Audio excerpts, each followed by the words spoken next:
1 লক্ষ টাকা আনছি আমার বোন জামাই থেকে, আর 1 লক্ষ টাকা আমি কিস্তি করছি, আর 2 লক্ষ টাকা আমি লাভের উপরে আনছি। প্রিয় আমার বন্ধুরা, আপনারা অনেকেই প্রবাস যাচ্ছেন জীবিকার তাগিদে।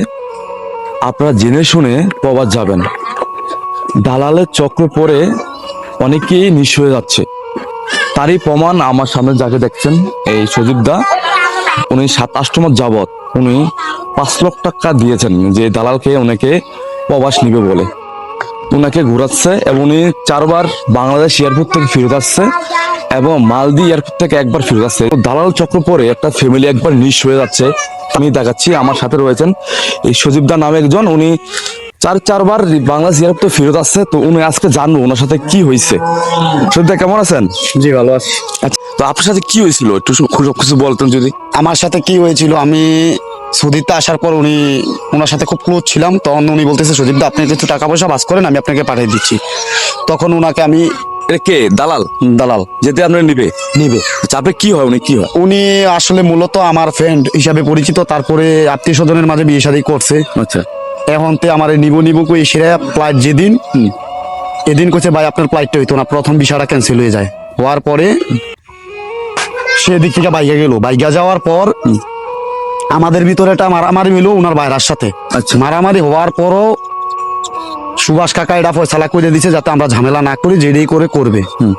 এখন উনার ফ্যামিলি বলছে উনি এই ব্যাপারে কিছুই জানে না। আচ্ছা, ঠিক আছে।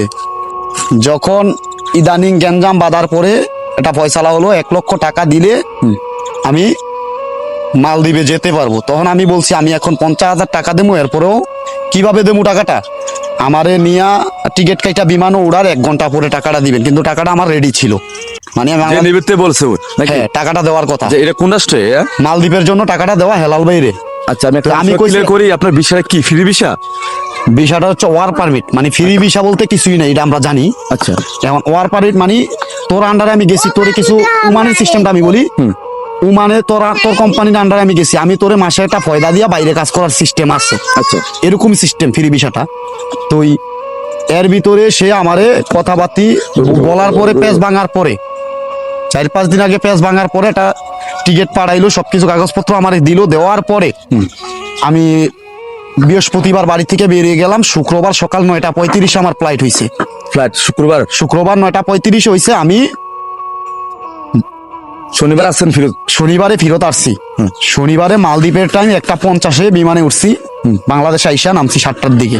7টার দিকে নামছেন বাংলাদেশ? তো উনি এখানে উনি কি ছিল না আপনার যে নিবে? ওই মালদ্বীপ এয়ারপোর্ট